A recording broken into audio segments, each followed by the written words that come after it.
I did not ask AI to build a landing page. I designed the system around it: roles, specs, reviews, and integrations. Then I used that system to ship Pulso Wallet. It is live, protected, and measurable. Pulso Wallet is my side project, but it is also a controlled experiment in AI-assisted software engineering. The product is a personal finance app built around a practical problem. Banking integrations are inconsistent, expensive, and often unavailable. Pulso instead learns from the financial information people already receive, such as approved email receipts and transaction notifications, then routes each expense into the right categories, budgets, and pockets. For this first public milestone, I needed a brand, a landing page, a wait list, and the production infrastructure behind them. The visible website is the advertisement. The more interesting story is the engineering system required to move from an idea to something deployed, secure, accessible, and maintainable, while AI writes most of the implementation. The branding work started with role separation. A product strategist already knew the positioning, the visual references, and what Pulso should communicate. That agent converted the product context into a focused brief for a graphic design agent. The distinction matters. A single long conversation accumulates unrelated decisions and eventually loses the signal that should guide the current task. A scoped agent receives less context, but the context is deliberate. The first logo concepts were not the answer. They were divergence, a waveform, a link, an interception symbol, and several attempts to combine them. I reviewed the outputs, corrected the orientation, searched for usable references, integrated the purple and orange palette, and eventually simplified the word mark into a standalone P that still carried the pulse motif. AI accelerated the search space. Human review made the result coherent.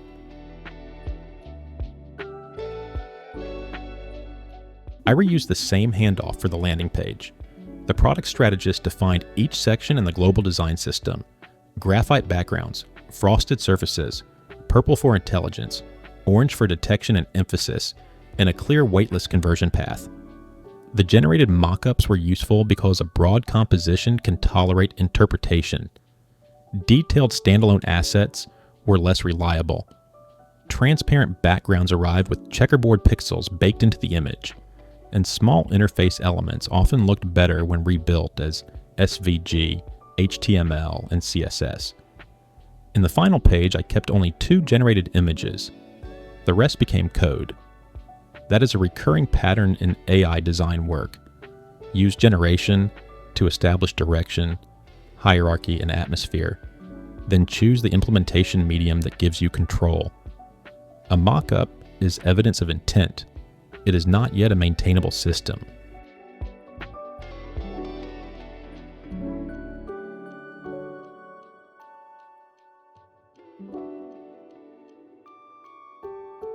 Before asking an agent to write the page, I configured the project and the rules it should read on every request. The agent's file contains only durable information: the stack, repository structure, code conventions, required checks, and the workflows that must never be skipped. It stays intentionally small because permanent context has a cost. Specific instructions belong in skills or task artifacts that load only when relevant. I also had the agent help generate and update its own context, but that does not mean accepting whatever it writes. Persistent instructions are production code for the development process. They need the same qualities as an API: clear scope, stable terminology, and predictable behavior. When the model ignores a rule, the fix is not always a longer prompt. Often the architecture of the context is wrong.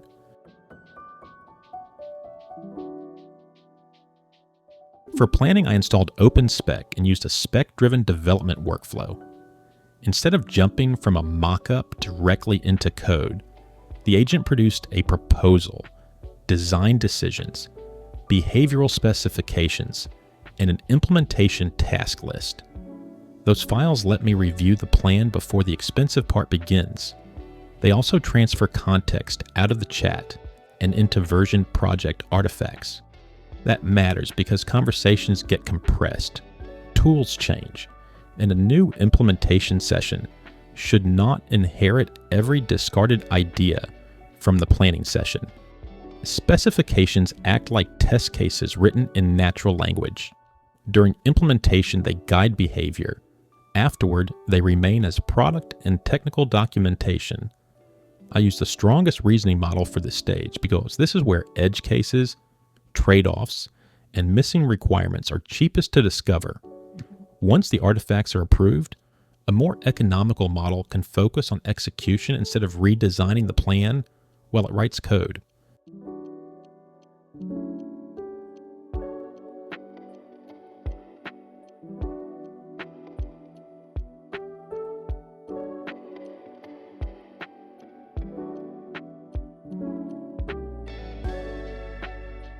With the plan stored, implementation became a sequence of small reviewable steps. The agent built the initial sections, applied the design tokens, and marked tasks as complete. I did not treat that status as evidence. I inspected the page, read the change code, compared the result with the mockups, and asked for corrections frequently. This is the part of AI development that gets hidden by impressive generation demos. If you cannot explain what the model changed, where it belongs, and what could regress, the speed is mostly borrowed time. In this project, the model wrote almost all the code, which made my ability to review it more important, not less. A useful workflow makes feedback an explicit checkpoint instead of waiting until the end. The agent should surface a coherent slice, run its checks, show the result, and ask for review while the context is still local and the correction is still cheap.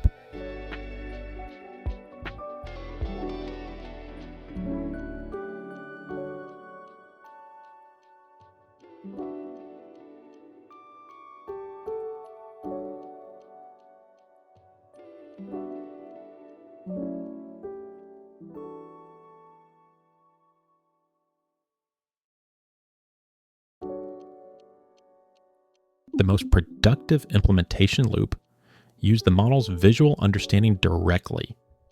Each landing page section had a reference image and a folder of related assets with matching names. I asked the agent to inspect one mockup at a time, describe its hierarchy, spacing, colors, and visual states. Then implement that description with the existing design tokens.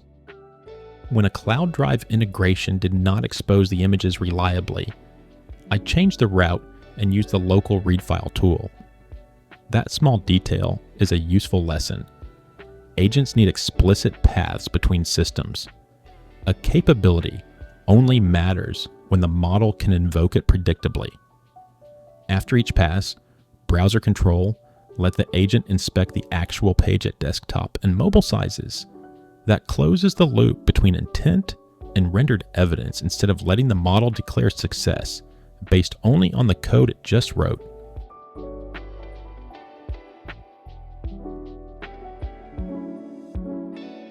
From this point, the work expanded beyond front-end code. I gave the agent a small set of skills for repeatable workflows and MCP connections for external systems. A front-end skill enforced React structure, Tailwind conventions, design tokens, component selection, accessibility checks, and the feedback cycle. A knowledge manager skill updated documentation and durable context after important changes. Firebase skills loaded only for the service being modified. MCP servers connected the agent to ShadCN, accessibility tooling, Firebase, Resend, Hostinger, and Cloudflare. More tools are not automatically better. A large, ambiguous tool surface can reduce reliability. The goal is to give each agent the minimum complete route required for the current job. When official documentation changes, I also point the model to vendor-provided LLMs, TXT indexes, so it can retrieve current task-specific references instead of relying on memory.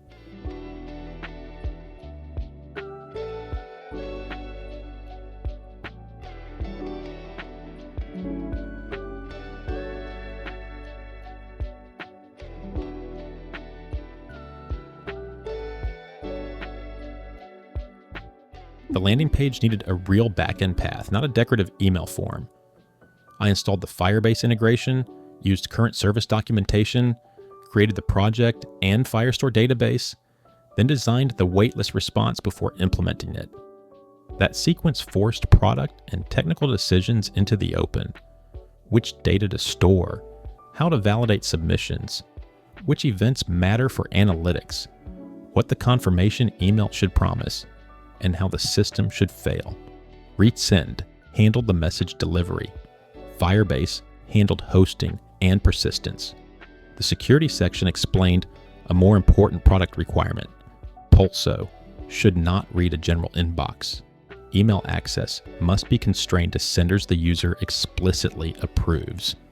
That rule belongs simultaneously in product copy, implementation logic, tests, and durable specifications. When AI is involved, cross-cutting rules need several enforcement points. A prompt is not a security boundary. Code, permissions, infrastructure, and review must agree.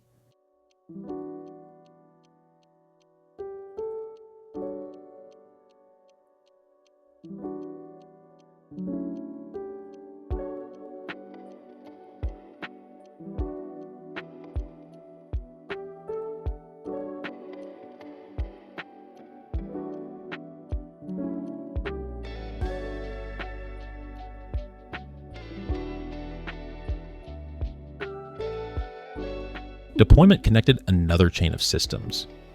Firebase app hosting linked to the repository for automated releases. Production environment variables and secrets had to be stored in the right places, rather than copied into code or chat. Hostioner controlled the domain and email forwarding. Firebase served the application. Resend needed verified sending configuration. The agent could operate parts of this chain through MCP servers, but I still reviewed each boundary because external side effects are where an incorrect assumption becomes expensive. I documented the email routing implementation, verified the custom domain, and checked the final response email. This is why I do not define AI productivity as the number of parallel coding terminals. The difficult work is coordinating state across systems, preserving security properties, and leaving a path another engineer or a future agent can understand.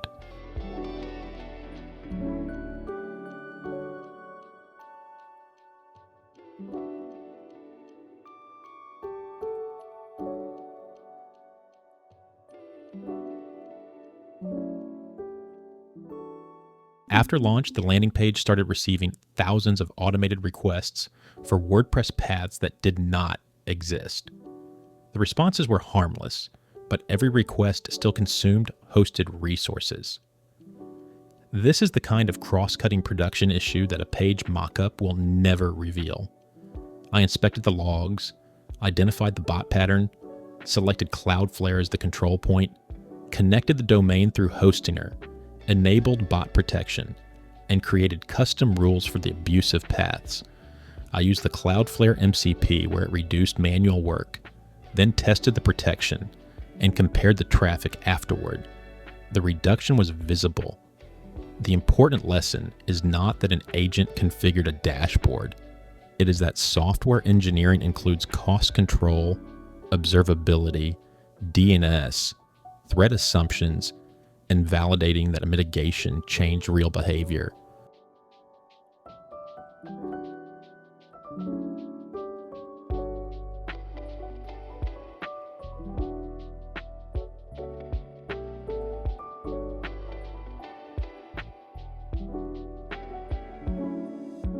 The final checks were simple but meaningful. Pulso wallet appeared in search. The production page told the complete product story. The waitlist flow delivered its email. and Firebase Analytics began receiving structured events. The page presents the core promise clearly. Users can send receipt photos or allow narrowly filtered email inputs. Pulso learns how those signals map to categories, funds, and budgets, and the longer-term product can be controlled in natural language through an MCP-compatible assistant.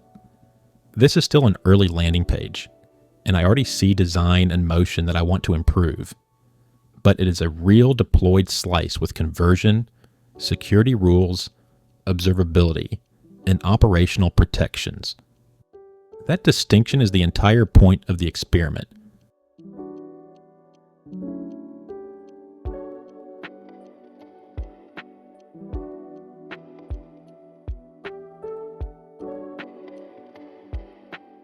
This project changed how I measure useful AI development. Writing code is only one part of the work, and increasingly, it is the part models handle fastest. The engineer still owns planning, ambiguous requirements, architecture, trade-offs, review, deployment, data modeling, security, accessibility, SEO, analytics, debugging, cost, and the experience of the person using the product. Running 10 agents in parallel does not remove those responsibilities. It can multiply the number of decisions that need competent review. My goal is to build a system where the model has the right context, the right tools, and explicit evidence gates, while I remain accountable for the product end to end. Pulso Wallet gave me a place to test that system outside the restrictions of a larger organization. If you want to follow the app from this landing page through product development, launch, and real user feedback, subscribe. And if the product sounds useful, join the waitlist at pulsowallet.com.